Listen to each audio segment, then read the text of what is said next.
राधे राधे, जय श्री राम दोस्तों। स्वागत है आपका अपने यूट्यूब एटी की पाठशाला में। हम लोग का डेटा बेस पे टीचिंग मैथ्स का सेशन चल रहा है, जिसमें हम लोग आपका लीनियर अलजेब्रा टॉपिक कंप्लीट कर चुके हैं। अब हम लोग कॉम्प्लेक्स एनालिसिस को स्टार्ट किए हैं, ठीक है, जिसके हमारी 2 क्लासेस हो चुकी हैं। कोशिश करेंगे कि हम 1-2 क्लासेस में आपको क्या किया जाए, कॉम्प्लेक्स एनालिसिस के कॉन्सेप्ट को समेटा जाए, ठीक है। आज हम लोग क्या क्या डिस्कस करेंगे, आपका कंटिन्यूटी देखेंगे ऑफ ए फंक्शन पे, ठीक है, कंटिन्यूटी ऑफ ए फंक्शन। एक फंक्शन पे क्या देखेंगे, कंटिन्यूटी को डिस्कस करेंगे, ठीक है।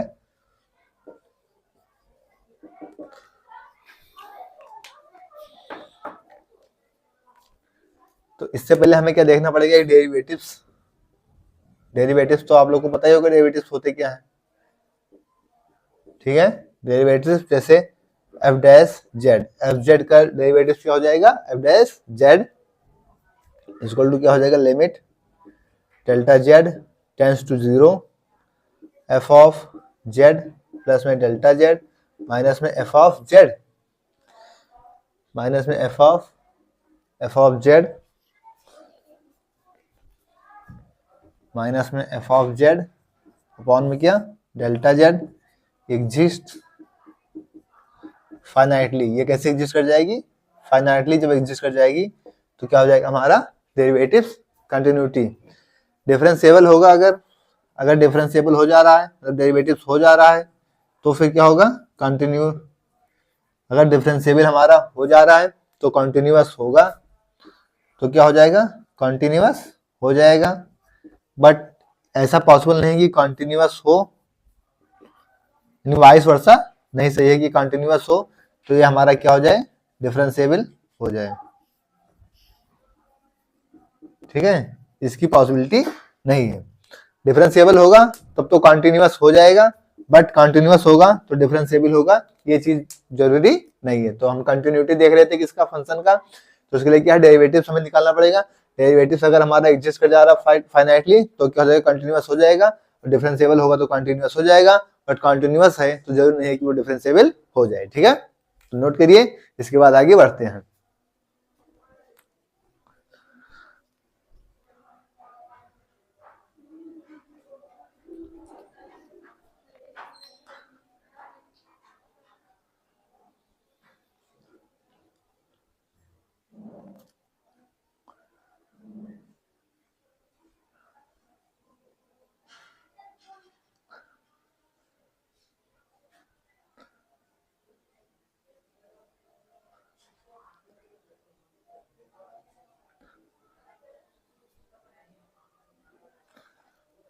नोट हो गया। अब हम क्या डिस्कस करेंगे इसके बाद, एनालिटिक फंक्शन, जो आपके लिए मोस्ट इंपॉर्टेंट है। अब हम उसको डिस्कस करेंगे, ठीक है।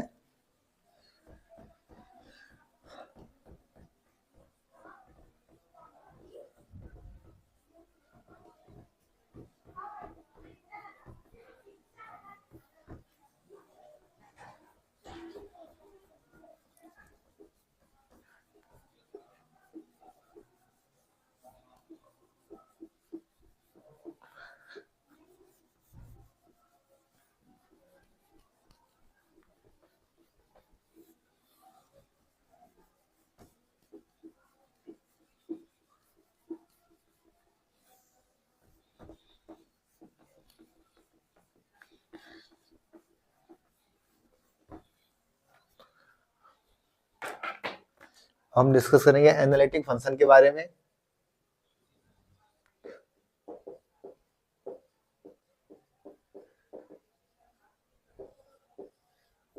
एनालिटिक फंक्शन आपका होता क्या है, तो इसे याद रखिएगा कि if the derivative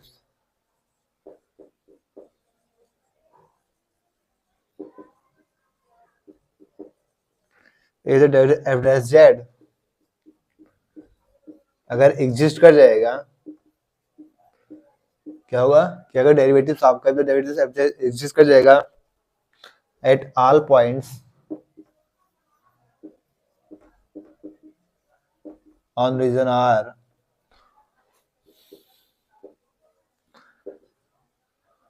then fz is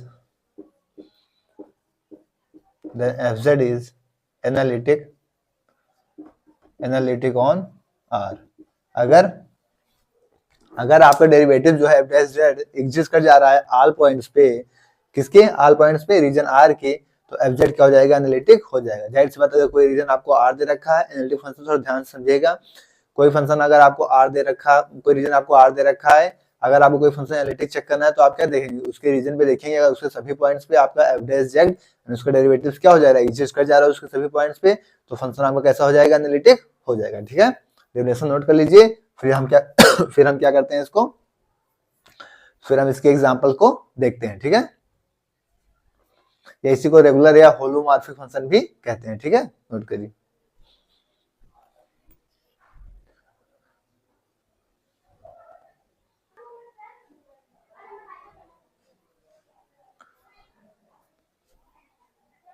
या एक चीज ये भी देख सकते हैं कि function fz is said to be, क्या एनालिटिक कहेंगे उसको कब, function fz is said to be analytic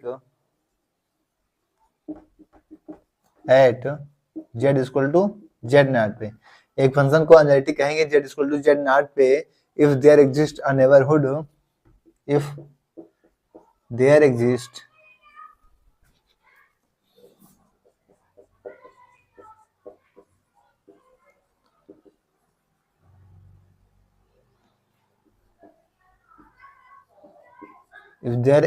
a neighborhood mod of z minus z naught is less than क्या हो जाएगा, डेल्टा। अगर यहाँ पे हो जाएगा such that, कुल मिला के वही है क्या कि f dash z क्या होना चाहिए, यहाँ पे एग्जिस्ट करना चाहिए, सब f dash z क्या हो, एग्जिस्ट कर जाए। वही चीज यहाँ पे भी है, वही चीज कहा था कि if the derivatives f dash z exist, और अंतिम में क्या आ गया, f dash z exist। चाहे इस तरीके समझिए चाहे इस तरीके समझिए, कह रहा है कि कोई डेरिवेटिव आपका f dash z एग्जिस्ट हो जाएगा उसी पूरे पॉइंट्स रीजन R के सभी पॉइंट्स पे, तो फंक्शन आपका कैसा हो जाएगा, एनालिटिक हो जाएगा। वही चीज कह रहा है कि function f z is said to be analytic, कब हम एनालिटिक कैसे पाएंगे, जब z equal to z naught कहाँ पे, if there exist a neighborhood, कोई नेबरहुड मिल जाएगा क्या, z minus z naught less than delta, delta आपको कोई नेबरहुड मिल जाएगा जिससे क्या हो जाएगा, चीज मॉडुलस में छोटे होंगे, यानी कि कुल मिला के बात क्या है कि f dash z आपका एग्जिस्ट हो जाएगा, तो हम फंक्शन को कैसे फंक्शन कह देंगे, एनालिटिक कह देंगे। ठीक है, इसे नोट करिए। उसके बाद इसको रिजल्ट है उसको देखते हैं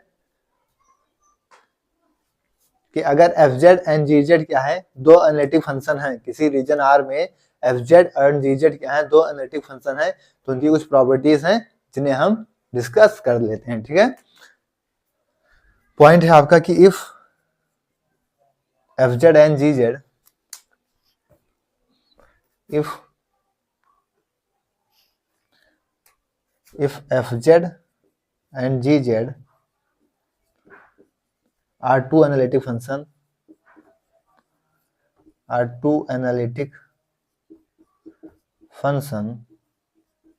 on डोमेन D।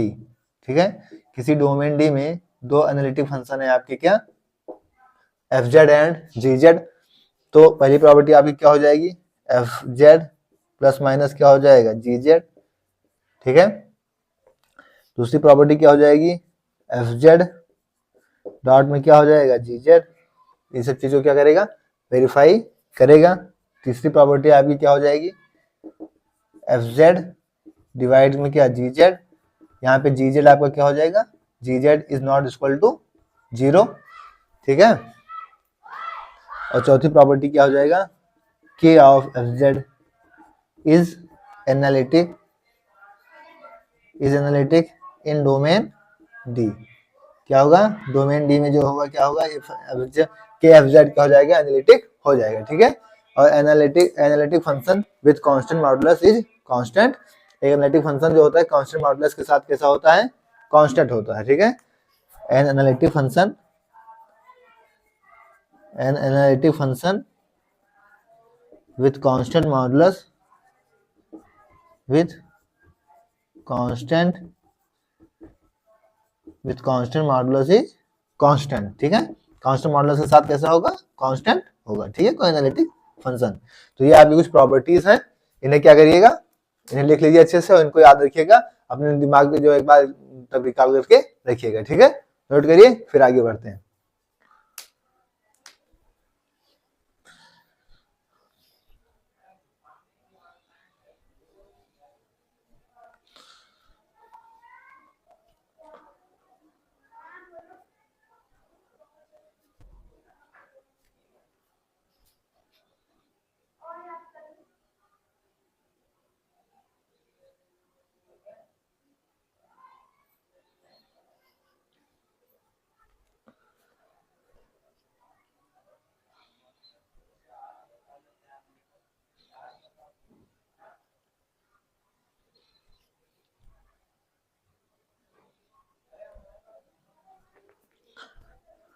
नोट हुआ?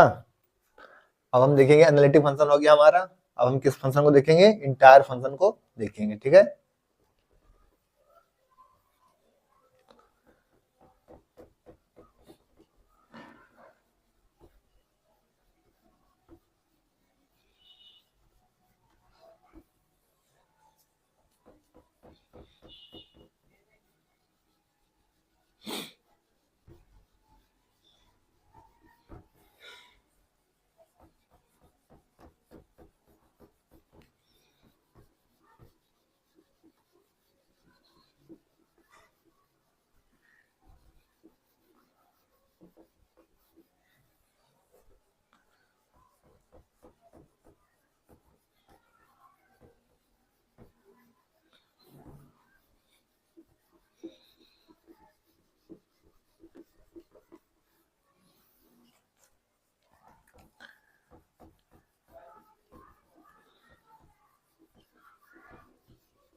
अब हम क्या देखेंगे यहाँ पे? Entire function. नेक्स्ट हेडिंग आपकी क्या रहेगी? इंटायर फंक्शन हेडिंग डालिए, उसके बाद देखते हैं।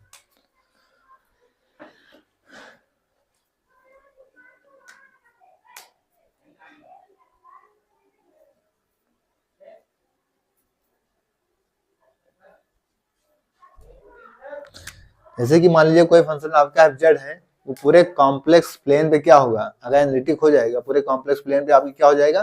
एनालिटिक हो जाएगा, यानी उसका एफ जेड क्या हो जाएगा? एग्जिस्ट कर जाएगा। तो हम उसे क्या कहेंगे कि क्या कौन सा फंक्शन हो जाएगा? इंटायर फंक्शन हो जाएगा। मतलब पूरे कॉम्प्लेक्स प्लेन पे जो आपके पूरे क्या होना चाहिए? एग्जिस्ट कर जाना चाहिए, ठीक है। तो कहा कि if a function F Z is analytic, if fz is analytic on whole complex plane, whole complex plane, ठीक है। whole complex plane में क्या हो जाएगा? फंक्शन आपका क्या हो जाएगा? एनालिटिक हो जाएगा। then fz is called, क्या हो जाएगा? Entire function. क्या हो जाएगा? इंटायर फंक्शन हो जाएगा। जैसे जैसे एफ ऑफ जेड आपका क्या है? साइन जेड मान लीजिए, ठीक है। तो इसका एफ डैश जेड क्या हो जाएगा? कॉस जेड हो जाएगा, डेरिवेटिव हो जाएगा ना। अभी अभी हमने देखा था क्या था कि एफ जेड क्या था? एफ डैश जेड जो आपका डेरिवेटिव हो रहा था, क्या हो रहा था? एग्जिस्ट हो रहा था। तो फिर आपका फंक्शन कैसा हो रहा था? एनालिटिक हो जा रहा था। तो जब होल कॉम्प्लेक्स प्लेन पे पूरे कॉम्प्लेक्स प्लेन पे क्या होगा? अगर एग्जिस्ट कर जाएगा एफ डैश जेड, तो कैसा फंक्शन हो जाएगा? इंटायर फंक्शन हो जाएगा, ठीक है। नोट करिए। इसके बाद आपका क्या है? Singular function. इसके बाद है आपका सिंगुलर पॉइंट्स। इसे इंपॉर्टेंट रखिए। जैसे यहाँ पे e के पावर जेड भी हो सकता है, आपका कांस्टेंट भी हो सकता है। तो इन सब चीजों को ध्यान दीजिएगा, ठीक है। नेक्स्ट है आपका क्या? सिंगुलर पॉइंट्स, ठीक है। सिंगुलर पॉइंट्स देखिए,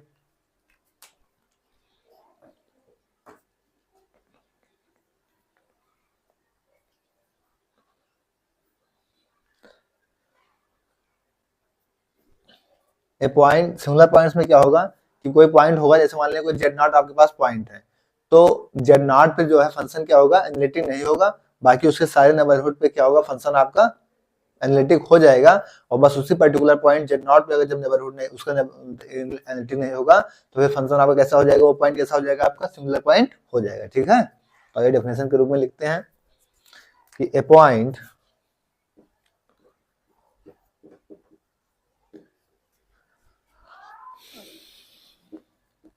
z naught is singular point। ठीक है, एक पॉइंट आपका z naught is singular point if the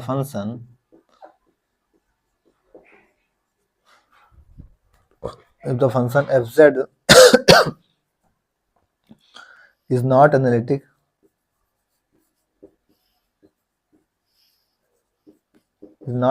at z is equal to z naught। मतलब इस पॉइंट पे क्या होगा, फंक्शन आपका एनालिटिक नहीं होगा, बट इट एनालिटिक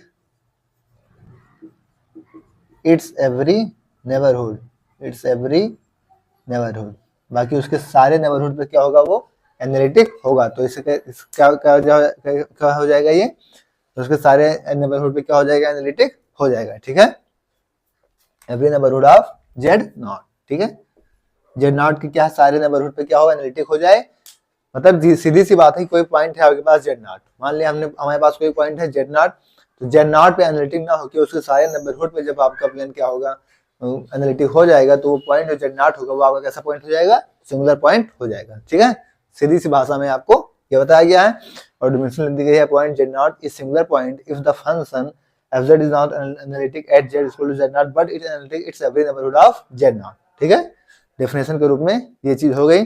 जैसे आपको मान लीजिए एफ ऑफ जेड है आपके पास, क्या है आपका 1/z-1, तो यहाँ से आप अगर आप एफ डैश जेड निकालेंगे तो क्या हो जाएगा, अब जेड क्या आ जाएगा, -1/z-1। ठीक है, क्योंकि 1 से यहाँ पे क्या हो जाएगा, इसका क्या हो जाएगा, होल स्क्वायर। अब यहाँ पे अगर आप देखेंगे तो अगर z इक्वल टू 1 आएगा, अब z इक्वल टू 1 अगर यहाँ से पुट कर देंगे तो 1 क्या हो जाएगा, 0 हो जाएगा। तो ये क्या हो जाएगा, इसका सिमिलर पॉइंट हो जाएगा। ठीक है, तो इसे नोट कर लीजिए, उसके बाद इसके आगे बढ़ते हैं।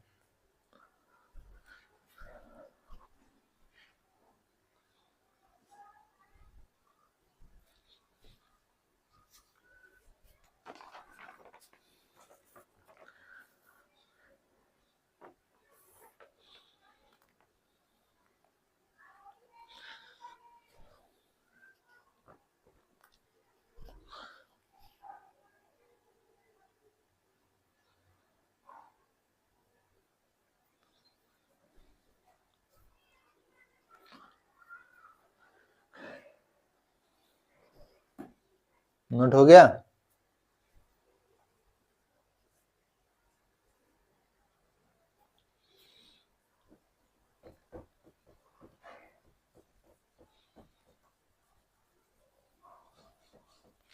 डेफिनेशन आपको पता होनी चाहिए, प्रॉपर्टीज आपके माइंड में होनी चाहिए, क्योंकि आपके एग्जाम में क्या पूछ लिया जाए कुछ भरोसा नहीं है। बट अब ऑब्जेक्टिव है तो उम्मीद तो यही है कि इसके प्रॉपर्टीज पे डायरेक्ट क्वेश्चन पुटअप किया जाना चाहिए, बट फिर भी देखेंगे क्या आएगा। फिलहाल तो आपको सब कुछ पढ़ना पड़ेगा।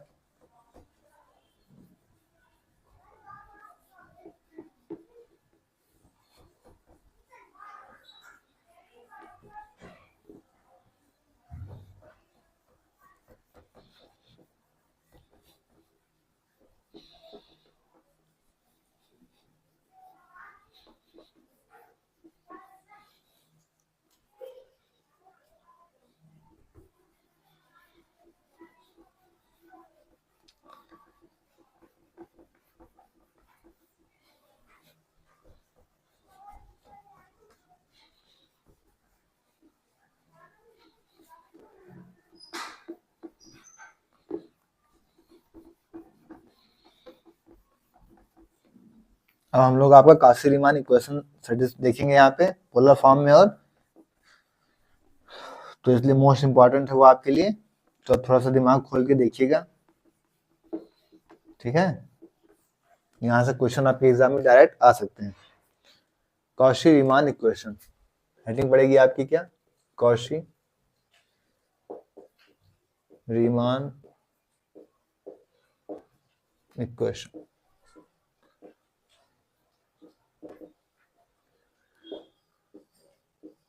कॉशी रीमान इक्वेशन आपकी क्या पड़ेगी, हेडिंग पड़ेगी। कॉशी रीमान इक्वेशन है क्या, ये चीज हम पहले लिख लेते हैं, उसके बाद एक्सप्लेन करते हैं, ठीक है। आपके पास कोई मान लीजिए इफ एफ ऑफ जेड क्या है, आपके पास कोई फंक्शन है, किसमें है आपका यू ऑफ क्या एक्स कामा वाई और प्लस आयोटा वी किसमें है, ये भी आपका किसमें है एक्स कामा वाई में, इज एनालिटिक, ये आपका एनालिटिक कब होगा, इज एनालिटिक होगा, ये एनालिटिक होगा तब ये क्या करेगा, देन इट सेटिस्फाई, ये क्या करेगा, सेटिस्फाई करेगा, किसको सेटिस्फाई करेगा, del u over del x, del u over del x equal to del v over del y, ठीक है, और del u over del y equal to क्या होगा माइनस में del v over del x, ये क्या करेगा, इन चीजों को क्या करेगा, सेटिस्फाई करेगा, कि del u over del x, del u over del x आपका del v over del y को सेटिस्फाई करेगा, तो दोनों बराबर होंगे, और del u over del y equal to minus और del v over del x होगा, और इसी को आप क्या कहेंगे, सी आर इक्वेशन कहेंगे, यानी कॉशी रीमान इक्वेशन, ठीक है। यहाँ से आप में डायरेक्ट क्वेश्चन आएगा, या तो ये प्रॉपर्टी आप में डायरेक्ट आएगी, या तो इस पर डायरेक्ट क्वेश्चन लगाने को आपके एग्जाम में आएगा, ठीक है, ये मोस्ट इंपॉर्टेंट है। या इसी को हम क्या ले सकते हैं, इसको क्या ले सकते हैं, यू एक्स इक्वल टू क्या वी वाई, और इसके क्या ले सकते हैं u y equal to minus में वी एक्स, ठीक है। तो ये चीजें आपको पता होनी चाहिए, ठीक है। ये शॉर्ट फॉर्म में है, ये आपका कैसा है, शॉर्ट फॉर्म में है, और ये क्या है आपका, ये दोनों क्या है आपके डेरिवेटिव फॉर्म में है, ठीक है। अगर फंक्शन आपका एनालिटिक होगा, एक बात और जान लीजिए, अगर फंक्शन आपका कैसा होता है, एनालिटिक होगा, अगर फंक्शन आपका एनालिटिक होगा तो फिर कैसा होगा function, C R equation satisfy करेगा, तो आपका सी आर इक्वेशन होगा, but converse need not be true, but converse need not be true, इसका कन्वर्स ट्रू हो ऐसा पॉसिबल नहीं है, कि सी आर इक्वेशन हो तो वो एनालिटिक हो, ऐसा हम नहीं कह सकते, बट अगर वो एनालिटिक होगा तो आपका सी आर इक्वेशन सेटिस्फाई करेगा, ठीक है। तो इसे याद रखिए कि अगर फंक्शन आपका एनालिटिक है तो फिर वो क्या करेगा, सी आर इक्वेशन सेटिस्फाई करेगा, बट अगर सी आर इक्वेशन सेटिस्फाई कर रहा है तो जरूर नहीं है कि वो आपका एनालिटिक हो, ठीक है। एनालिटिक मतलब सी आर इक्वेशन आपकी क्या है, del u over del x equal to del u over del y, और del u over del y equal to del u over del x, sorry del u over del x equal to del u over del y, और del u over del y equal to minus में del v over del x, ठीक है, या u x equal to v y, या u y equal to minus में v x, ठीक है। Note करिए, फिर इसके आगे देखते हैं इसको पोलर फॉर्म में।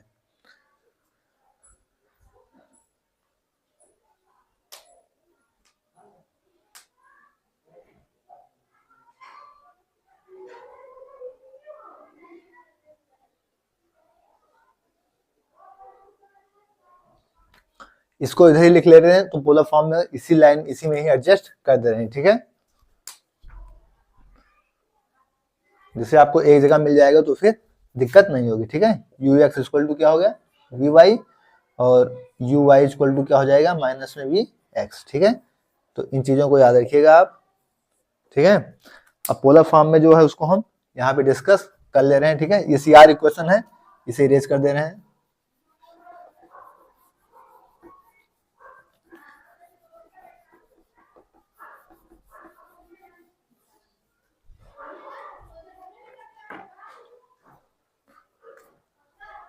ठीक है। नेक्स्ट क्या है आपका heading, polar form of C R equation,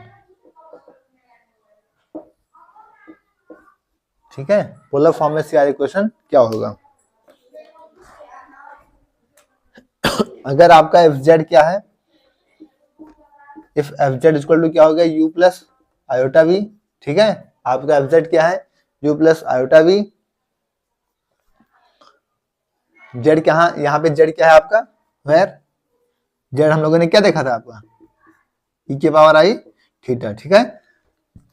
ये था आपका r cos plus sine theta, i iota sine theta, इसको मैंने क्या लिखा, आर ई के पावर आयोटा थीटा, ठीक है। Is analytic if fz is equal to u plus iota b where z is equal to r e की power i theta is analytic, is क्या होगा, analytic, is analytic then it satisfy, ये कौन सी equation को satisfy करेगा, polar form में जो होगी इसकी सीआर इक्वेशन, उसको क्या करेगी, ये सेटिस्फाई करेगी, सेटिस्फाई किया सीआर इक्वेशन, ठीक है, यानी कॉशी रीमान इक्वेशन को क्या करेगी, सेटिस्फाई करेगी। अब यहाँ पे होगा क्या, जब आप del u over del r करेंगे, del u over del r क्या हो जाएगा, 1 upon r del v over del r करेंगे तो क्या हो जाएगा, 1 upon r del v over del theta हो जाएगा, ठीक है। एक तो सीआर इक्वेशन आपकी ये हो गई। और उसके बाद जब आप del v over del r करेंगे तो क्या हो जाएगा, माइनस में 1 upon r del u over del theta, ठीक है। तो इस चीज को क्या करेंगे आप लोग याद रखेंगे, माइनस में 1 अपॉन आर, ठीक है। या इसी को हम लिख सकते हैं यू आर इक्वल टू, इसी को हम क्या लिख सकते हैं, u r equal to 1 upon r del v theta, या इसी को क्या लिख सकते हैं, वी थीटा, और इसको क्या लिख सकते हैं, वी आर, इसको लिख सकते हैं v r equal to minus में 1 अपॉन आर यू थीटा, ठीक है। तो पोलर फॉर्म में हमारी इक्वेशन क्या हो जाएंगी, इस चीज को याद रखिएगा। या यहां से आपका यू आर इक्वल टू क्या आ जाएगा, वी थीटा अपॉन में आर, यहां से आपका यू आर क्या आ जाएगा, वी थीटा अपॉन में आर, और यहां से आपका वी आर क्या आ जाएगा, वी आर यहां से आ जाएगा माइनस में 1 अपॉन आर यू थीटा, ठीक है। इसी को लिख सकते हैं माइनस में आर वी आर, ठीक है। इस चीज को क्या करेंगे, हम याद रखेंगे। यू थीटा लेंगे जब, क्योंकि ये यू थीटा का इधर आर के साथ मल्टीप्लाई हो जाएगा, तो यू थीटा आपको ये चीज मिल जाएगा, ठीक है। तो हमारी ये क्या थी, पोलर फॉर्म में थी, तो इस चीज को याद रखिएगा कि यू आर देखेंगे तो क्या हो जाएगा, वी थीटा अपॉन आर, और यू थीटा लेंगे तो क्या हो जाएगा, माइनस में आर वी आर। ये आपकी क्या है, पोलर फॉर्म में सी आर इक्वेशन है कि del u over del r equal to 1 upon r del v upon del theta, और del v over del r क्या हो गया, माइनस में 1 upon r del u upon में डेल थीटा, ठीक है। तो इसे लिखें, इसे लिखें, इसे लिखें, या इस फॉर्म में लिखें, ठीक है। ये आपकी क्या है, पोलर फॉर्म में सीआर इक्वेशन है। पोलर फॉर्म में सीआर इक्वेशन आपकी क्या है कि del u over del r equal to 1 upon r del v over del theta, और del u over del r equal to minus 1 upon r del u over del theta, ठीक है। या इसी को लिख सकते हैं हम u r equal to 1 upon r v theta, या we r equal to minus 1 upon r u theta, या यू आर लिख सकते हैं वी थीटा अपॉन आर, या आपको यू थीटा लिख सकते हैं माइनस में आर वी आर, ठीक है। तो ये चीजें नोट कर लीजिए, उसके बाद इसके आगे बढ़ते हैं, नोट करिए इसको।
नोट हो गया। अब हम लोग क्या डिस्कस करेंगे, आपका हार्मोनिक फंक्शन के बारे में डिस्कस करेंगे, ठीक है।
अब हम लोग डिस्कस करेंगे आपका हार्मोनिक फंक्शन।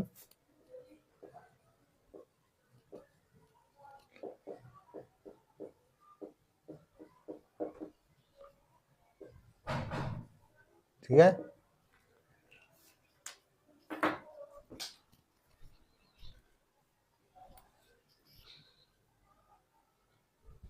हार्मोनिक फंक्शन के लिए हमें क्या बताना चाहिए, एक लैप्लास इक्वेशन होता है। क्या होता है लैप्लास इक्वेशन, उसके बारे में हमको थोड़ा बहुत पता होना चाहिए। क्या होता है कि f of x x plus में f of y y equal to क्या होता है 0। मतलब एक्स का दो डेरिवेटिव, एक्स का दो डेरिवेटिव और वाई का दो डेरिवेटिव के रिस्पेक्ट में करेंगे। कोई फंक्शन है आपके पास कोई फंक्शन है, उनका डबल डेरिवेटिव करेंगे एक्स के रिस्पेक्ट में और वाई के रिस्पेक्ट में डबल डेरिवेटिव करेंगे, तो क्या हो जाएगा, आपको एड करने पे क्या मिलेगा, 0 मिलेगा। ठीक है, तो इस चीज को हम क्या कहते हैं, लैप्लास इक्वेशन। ठीक है,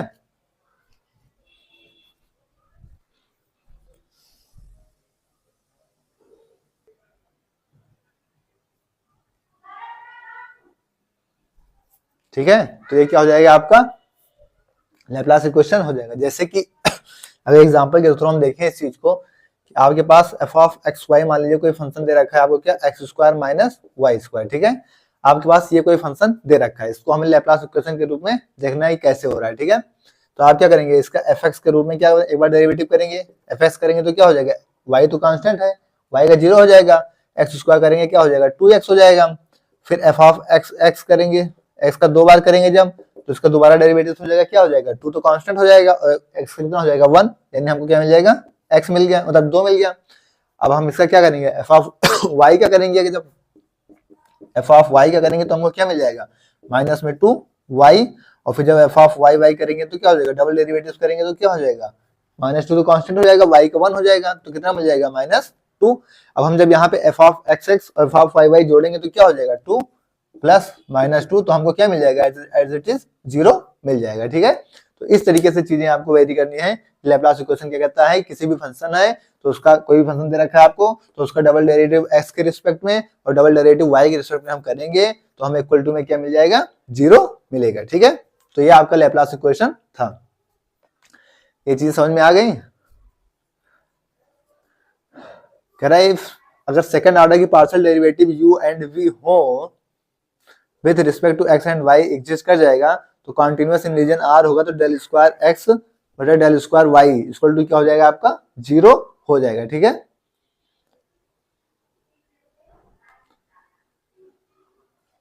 इसको इरेज कर दें, इसको नोट करिए, फिर इसको इरेज कर दे रहे हैं, फिर आगे जो इसके आगे लिख रहे हैं। ठीक है, क्योंकि हमें जो लिखना है वो फिर इतने में आ नहीं पाएगा, थोड़ा सा नीचे हो जाएगा, तो इसलिए इसे नोट कर लीजिए इस पोर्शन को, इसको फिर हम इसको इरेज करेंगे, फिर थोड़ा सा लिख के आपको समझाएंगे। ठीक है, इसे नोट करिए तुरंत।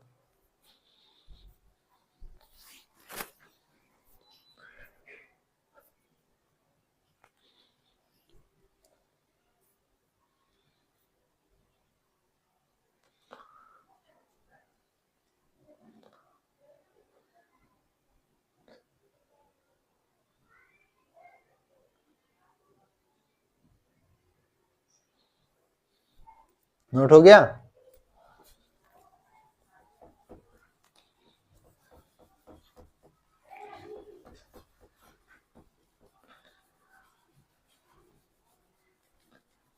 आपको इतना याद रखना है कि क्या करेंगे हम कि सेकंड ऑर्डर का पार्शियल डेरिवेटिव देखेंगे, जैसे डेल स्क्वायर एक्स बटा del x square plus del square y बटा del y square equal to क्या मिलेगा हमको 0। इस टाइप का हमको कुछ देखना है। ठीक है, तो आपके पास क्या है, if the second order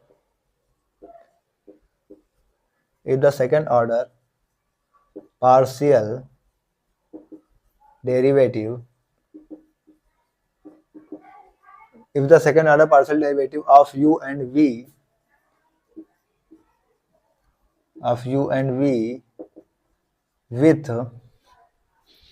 with respect to x and y exist, क्या करेगी, एग्जिस्ट कर जाएगी अगर सेकंड ऑर्डर का partial derivative u and v with respect to x and y exist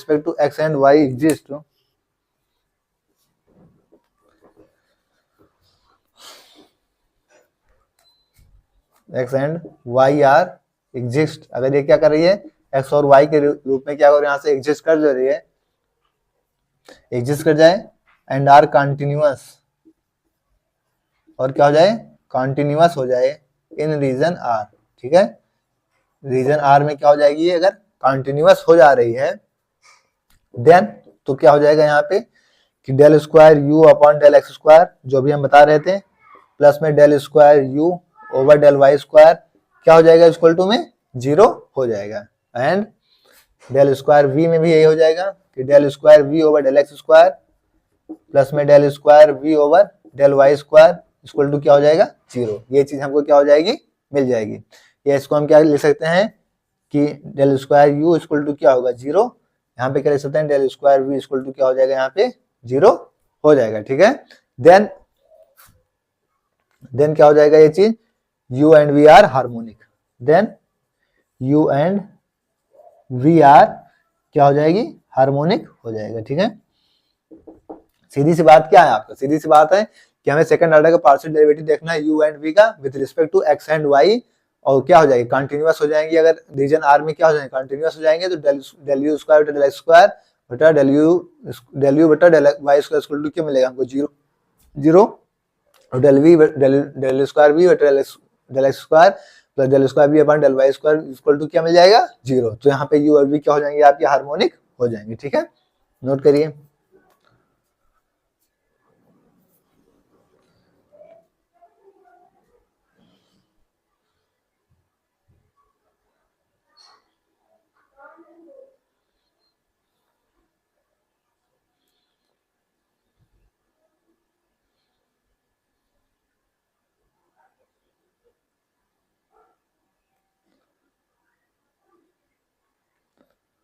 और अगर ये चीजें आपकी मान लीजिए कि आपका fz जो है, डायरेक्ट मैं बता दे रहा हूँ कि fz आपका u प्लस बी है, अगर इस पे हार्मोनिक हो जा रहे हैं, इन सब चीजों को वेरीफाई करते हुए अगर ये क्या हो जा रहे हैं हार्मोनिक हो जा रहे हैं, मतलब कि आपका del square u over del x square plus del square u over del y square ये सब मिला के आपको क्या मिल जा रहा है, अगर 0 मिल जा रहा है तो फिर आपका क्या हो जाएगा कि del square u over del z और del z का कॉन्जुगेट इक्वल टू क्या मिल जाएगा, 0 आपको यहाँ से मिल जाएगा। ठीक है, तो एक प्रॉपर्टी इसको भी याद रखिएगा। ठीक है, तो इसे नोट कर लीजिए। उसके बाद हार्मोनिक कॉन्जुगेट की तरफ आगे हम बढ़ते हैं। ठीक है, नोट करिए।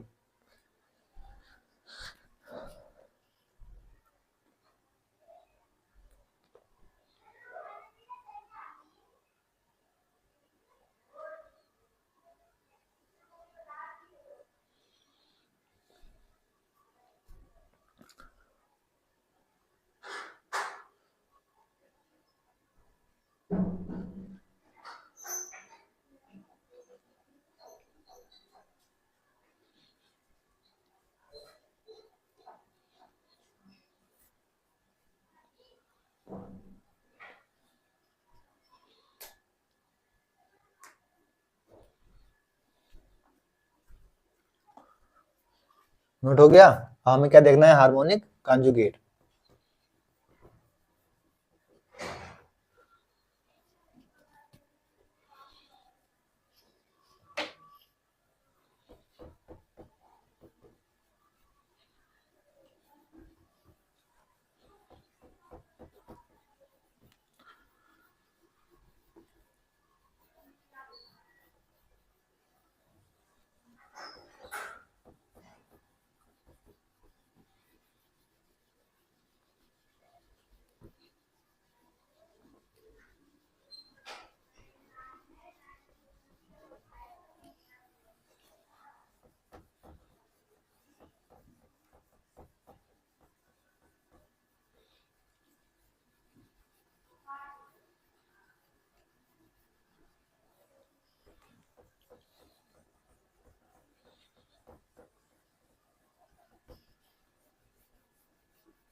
हमें क्या देखना है, harmonic conjugate.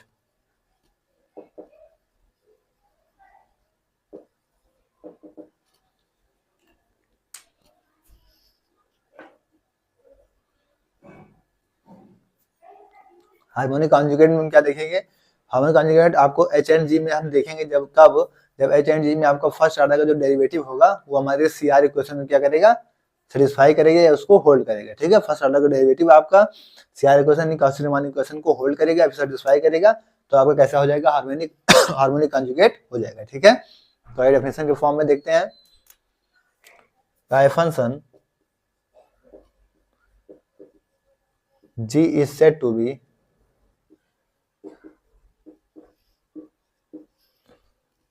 harmonic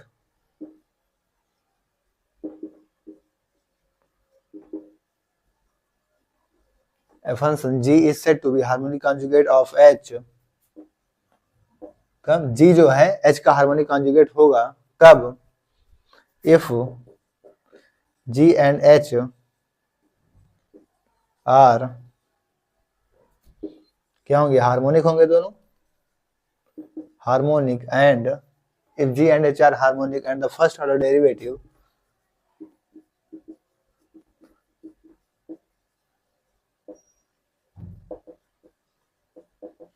and the first order derivative, first order partial derivative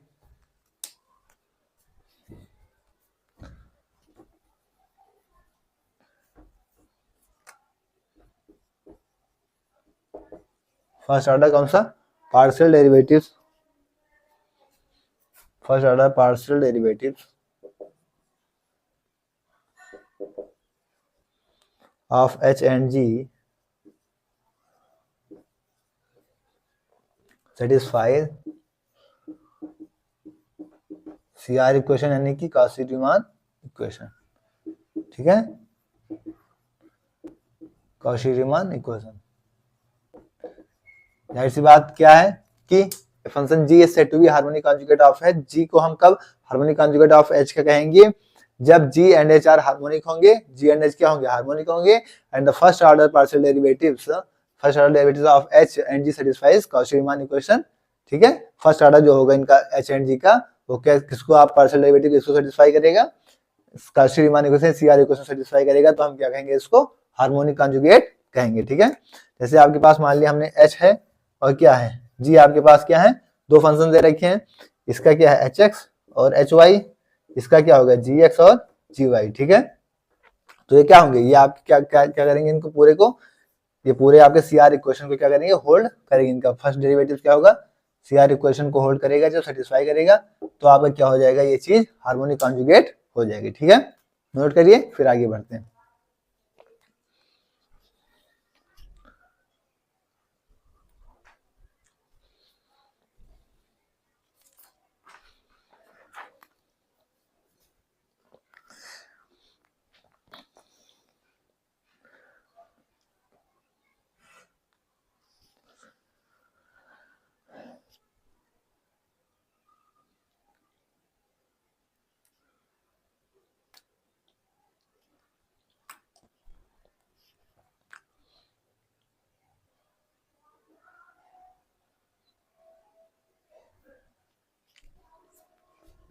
इसको नोट कर लीजिए।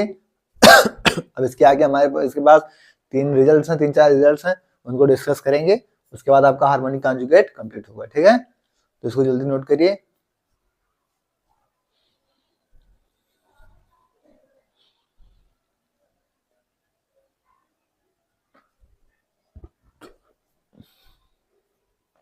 इरेज कर दें।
हमें क्या करना है, हार्मोनिक कॉन्जुगेट के रिजल्ट को डिस्कस करना है। ठीक है, इनके कुछ रिजल्ट्स हैं, उनको हमको क्या करना है, देखना।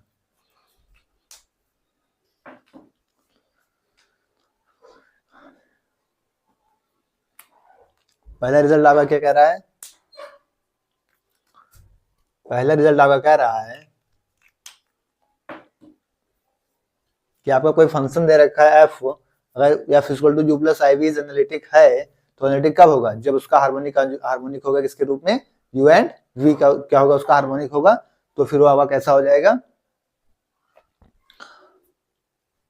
जैसे आपके पास मान लीजिए कोई फंक्शन f दे रखा है u प्लस आई वी। ठीक है, तो आपका ये एनालिटिक होगा, तो एनालिटिक कब होगा, जब u जो होगा हार्मोनिक कॉन्जुगेट किसका होगा, v का। ठीक है, या v किसका हार्मोनिक कॉन्जुगेट होगा, u का। तो इसी को लिखते हैं हम कि if f equal to u plus iota v is analytic, is analytic if and only if, कब होगा ये, जब v is a harmonic conjugate, v is ए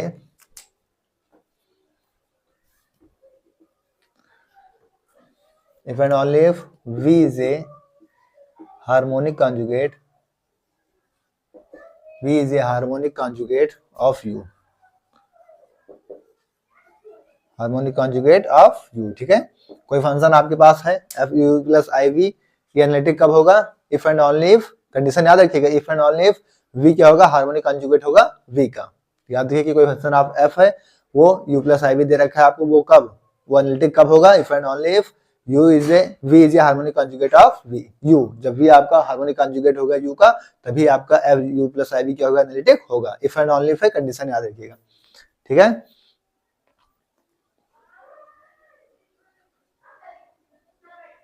इसके बाद दूसरी कंडीशन क्या कहती है कि आपके पास मान लिया टू रियल फंक्शन है, जैसे u एक्स वाई और v एक्स वाई, आपके पास दो रियल वैल्यू फंक्शन है। ठीक है, ये आपस में हार्मोनिक कॉन्जुगेट कब होंगे, जब ये आपस में कांस्टेंट होंगे। ठीक है, तो आइए इसको लिखते हैं दूसरी प्रॉपर्टी आपको लिखते हैं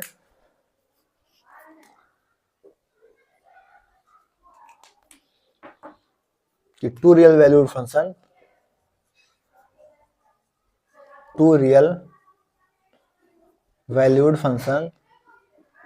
ठीक है, क्या है, two real valued function u x y and v x y, u of x y and v of x comma y, ठीक है,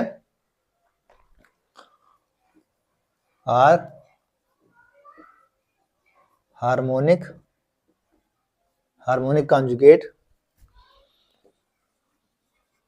क्या होंगे, harmonic conjugates of each other, harmonic conjugate of each other if and only if they are constant। ये कब होंगे, जब ये दोनों क्या होंगे, कांस्टेंट होंगे, ठीक है। ये चीज अभी हम लोग डिस्कस कर रहे थे कि टू रियल वैल्यूड फंक्शन आपका यू एक्स वाई और वी एक्स वाई है, ये हार्मोनिक कॉन्जुगेट कब होंगे, जब ईच अदर ये क्या होंगे, दे आर कांस्टेंट होंगे, ठीक है। पहला रिजल्ट आपका क्या था, कोई फंक्शन आपका एफ है यू प्लस आई बी, वो एनालिटिक कब होगा, if and only if v is a harmonic conjugate of u, ठीक है, पहला रिजल्ट था।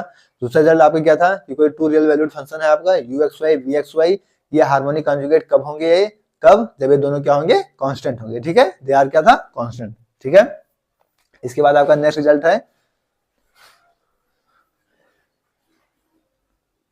आपके पास कोई एफ आपका यू प्लस आई बी मान लीजिए दे रखा है, वो एनालिटिक कब होगा, जब आपका यू क्या है C1, कोई कर्व आपका यू C1 एंड C2 क्या होगा, वो ऑर्थोगोनल, जब आपके दो कर्व ऑर्थोगोनल होंगे तब आपका जो फंक्शन आपका F you plus i B है तो क्या हो जाएगा, आपका एनालिटिक हो जाएगा, ठीक है। तीसरी प्रॉपर्टी है आपकी मोस्ट इंपॉर्टेंट प्रॉपर्टी है, ये आपके एग्जाम में भी आई हुई प्रॉपर्टी है, ठीक है। तीसरी प्रॉपर्टी आपके एग्जाम में आई हुई प्रॉपर्टी है कि if f equal to u plus i v, if f equal to क्या है आपका यू प्लस आई वी यानी iota v is an analytic function,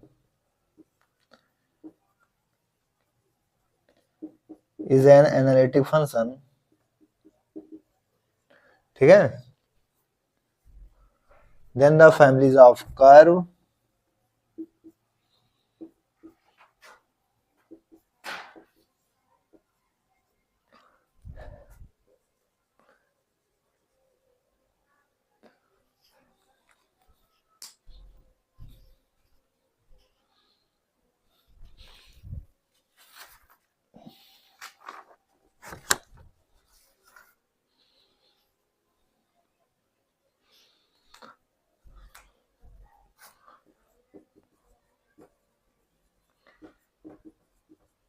then the families of curve is equal to C1 and V is equal to C2 are orthogonal to each other, क्या होंगे, orthogonal होंगे तो और orthogonal to each other, ठीक है। तो ये क्या है आपका मोस्ट इंपॉर्टेंट प्रॉपर्टी है, ये आपके एग्जाम में भी आई हुई प्रॉपर्टी है। जैसे सीधी सी बात है, u आपका क्या है एक्स वाई क्या है यहाँ पे C1, ये परपेंडिकुलर है किस पे, v ऑफ एक्स वाई जो कि आपको क्या दे रखा है C2, दो फैमिली ऑफ कर्व हैं u एक्स वाई जो कि C1 दे रखा है और v एक्स वाई C2 दे रखा है, जो क्या कर रहे हैं, परपेंडिकुलर है किस पे, दोनों आपस में क्या है, ऑर्थोगोनल है यानी कि परपेंडिकुलर है, ठीक है। और यहां से एक आपके ये भी क्वेश्चन सेटिस्फाई करेगा, और किसको सेटिस्फाई करेगा ये कि del u over del x into del u over del y plus में del v over del x into del v over del y equal to क्या हो जाएगा, जीरो। एक इसको भी क्या करेगा यहाँ पे सेटिस्फाई करेगा, ठीक है। तो इन चीजों को क्या करिएगा, याद रखिएगा।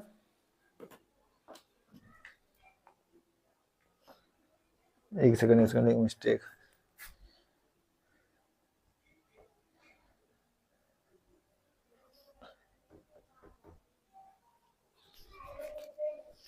Del u over del x, del v over del x और del v over del Y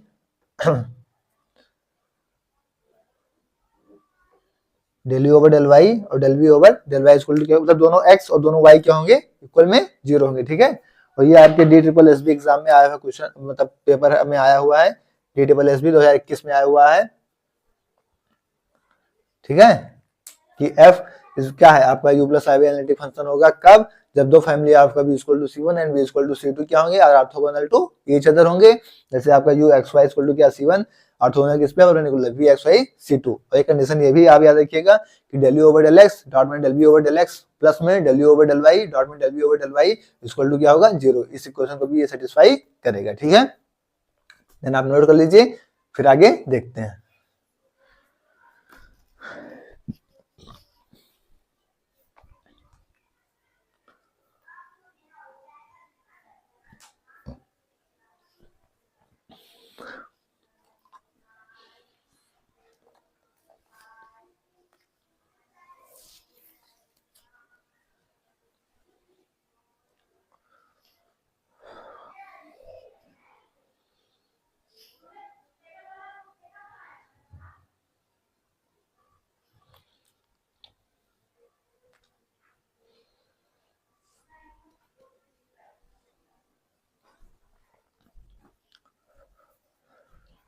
साथियों आज की क्लास को हम लोग यहीं तक रखेंगे, इसके आगे हम नेक्स्ट क्लास में डिस्कस करेंगे।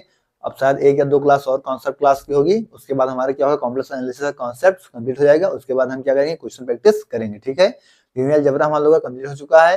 मेरी आपसे रिक्वेस्ट है कि आप उनकी क्या करिएगा रेगुलर प्रैक्टिस और रेगुलर उसका रिविजन करते रहिएगा, और इसका भी आप क्या करेंगे डेली का डेली रिविजन करेंगे, जिससे आपके आगे आने में कोई दिक्कत ना हो। ठीक है, क्लास आपको कैसे लगी कमेंट बॉक्स में जरूर बताइएगा। ओके, थैंक्स, जय श्री राम, राधे राधे।